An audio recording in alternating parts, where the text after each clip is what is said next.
guys? Swampert Pikachu here, coming at you with a new series that I have. It's called the Swampert Pikachu's Movesets ×3. This is episode 1, so I hope you guys enjoy. Let me give you a quick rundown of what it's going to be about. I will be giving you 3 different movesets from Pokemon movesets that I've come across all these years I've been playing competitively, and most of them I've made on my own. Others I've picked up on and made my own little versions of them.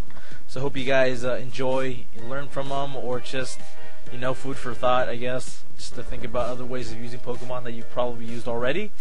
So for this episode, we're going to use Swampert, Weavile, and Gliscor, and I hope the sets are to your liking.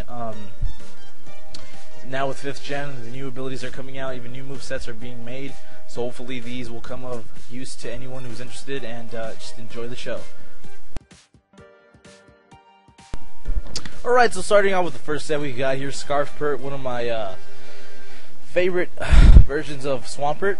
Basically, you're going to use the element of surprise, and we're going to equip a Choice Scarf so that we can catch the opponent off guard and outspeed things that we normally cannot. And this is basically as a counter when opponents think that since we lack speed, they're able to sweep us off with a grass Pokemon, I guess an offensive one, or anything that really causes us any type of danger. So with the Scarf, we'll be able to outspeed most things, but I'll get to that later. So right off the bat, the Choice Scarf will be the item that we will be equipping. Ability of choice is going to be Jolly.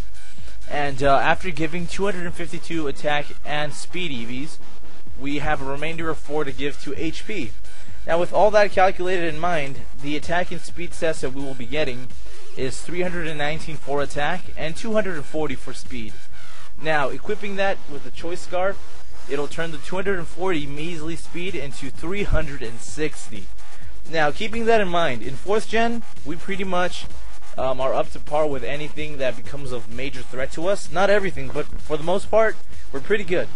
In 5th gen, since there are a lot faster Pokemon, we're basically more able to keep up with the pace of these new Pokemon, and basically surprise kill with the great attack power and move pool that this Pokemon offers.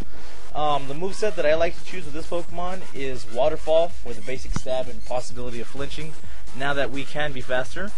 Earthquake, which is another stab and great base power. Ice Punch, because it does a really good job with the move pool. There's a lot of dragons flying around there, including flying types. And anything that really gets hurt by it. And likewise, one of our biggest threats is grass type, so a nice little Ice Punch there will keep it in its place.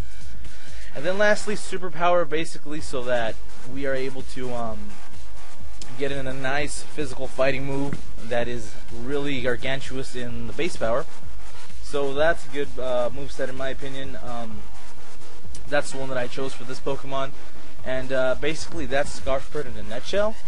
The moveset really can be changed to your liking, but keep in mind you are Scarfed, so you might be locked into one of the most offensive moves, so you might as well choose the right ones. And it's really good for a surprise for the first time you use it. No one is really the wiser. And basically, to give a little scene in mind, a little picture, basically, let's imagine this grass type that comes out. I guess I'll just say, let's say Leafeon. Leafeon comes out and it's going to Leaf Blade. It's pretty much sure that it'll do a really nice chunk. Well, we're going to be faster. We Ice Punch and give it what it deserves. So basically that's Swampert, and hope you guys like it. And basically that's how I choose to use it. Now on to the next set. Alright, so on to the next set. This is one of my other favorite sets that I used to like using in 4th gen, and I have adapted to 5th gen by just transferring basically. This is what I call my slow Weavile. This Pokemon is usually seen as a really fast and offensive Pokemon, but in this set, I keep one of the parts, but I totally do the opposite on the other, and that is with speed. I totally disregard its speed advantage base stat, and I make it as low as possible, and I'll tell you why. So with this Pokemon, we're going to want to run a Brave Nature. That is so that attack is still at its best, but speed is hindered. We're going to give it a Focus Sash, and we're going to want to have the minimum amount of speed IVs possible. For people who know about breeding or whatever, how they get their own type of Pokemon, you're going to want to make sure the speed IVs are not at maximum, basically. So with that in mind, we're going to give it 252 attack and HP EVs to try to make it, you know, pretty big in HP, and the attack we want to max out as well. And then the remainder we're going to put in defense. So as we can see, speed is also disregarded in the EV count. Now with that in mind, we go to the moveset, which totally is a representation why we choose the slow speed. Now, as this Pokemon is always seen as the fast revenge kill sweeper, or just overall offensive Pokemon, we're going to do the opposite here, and we're going to give the moveset as follows. The first is Avalanche. For those of you who don't know, if you attack second, you get double the power. So seeing as we're going to want to be slower than most, we usually are going to get that benefit out of that. Payback is also the same thing. It gets doubled if you attack second. And both Avalanche and Payback give you stab and twice the base power it has due to going second. Now the third move we have here, as most run Brick Break or something of that sort, we're going to give it Revenge, because it also has the same idea where if you attack second or you've been hit before, basically the attack doubles, and it's also a really nice physical move, and does a pretty nice job. And if you do move second, as we are planning to do so, it'll surpass Brick Break's base power by far. So that's the whole idea behind that one. And then the last move can be interchangeable, but I choose Counter because since we are maximizing the HP with the EVs, Counter can do really nice since we do have the Sash we expect to live most hits. If you feel that you can predict a physical move coming your way, you just counter it and do twice as much HP that you've taken to the opponent, and boom, pretty sure that you get a kill right there. So that's basically Weavile in a nutshell. Hope you guys like it, and hope it is of use to anyone or just good food for thought. So on to the next moveset. Alright then, so on to my last moveset. This is what I call my Gliscor. And basically, the idea behind this Pokemon, I sort of faced something similar. I didn't really know the moveset that the opponent that I battled with used, but I kind of made my own. I liked basically the whole idea of flinging a Toxic Orb, so I'll show you what I do here. So basically with this Pokemon, obviously what I just mentioned, the item that we're going to be using is a Toxic Orb. The new ability in 5th Gen that we've been given is Poison Heal, just like Breloom has gotten before. Basically how that works is if you get badly poisoned by Toxic, instead of it eating at you with damage, you get HP regaining. So it acts like a leftovers in a sort of way, and you just start gaining health every turn. So we're going to utilize that instead of eating from leftovers, which is the standard way of restoring yourself every turn. We're going to be utilizing that, and basically we're going to max out the defense EVs and the rest in HP and attack as you would like. And with that, we're going to make a really bulky Gliscor.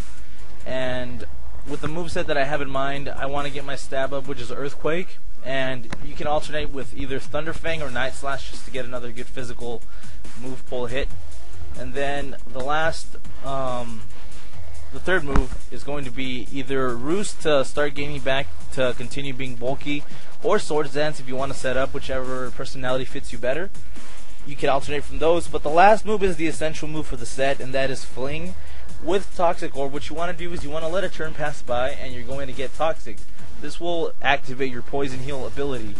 And with that in mind, after you have that set, your Toxic Orb is now useless, so after that you're able to fling your Toxic Orb at any Pokemon. And when you fling that at them, they get badly poisoned on contact when you fling the orb at them. So this also is a second benefit, because not only do you get the Poison Heal activated, but you can also poison another Pokemon without having to use Toxic, which can miss, or anything of that nature. So basically you get a nice hit, you get rid of your orb, get a second use of it, and that's the main idea behind that. So this is basically my Gliscor in a nutshell. Basically a bulky set that heals itself and also poisons other Pokemon, and you could either have it a restoring one with Roost, or you can make it a Swords Dancing setup Pokemon. Either way is fine. Hope you guys make some use of this set, or you just enjoy the food for thought. And that's pretty much the Gliscor here. Alright, so that's basically episode 1. It's concluded with Swampert, Weavile, and Gliscor as the sets that I was given today. So hope you guys enjoyed it. Again, these are sets that I've either made or come across and made my own amalgamations of. So hope you guys like this. Let me know down below what you think about them, and if you would like to continue seeing this series so I can start making more episodes, let me know if it's something that you would like coming from my channel. And just basically enjoy yourself, and I hope it can be informational as well as entertaining. So stay tuned, and thank you for watching. Comment, rate, and subscribe, and I'll be coming at you with new videos later. Thank you.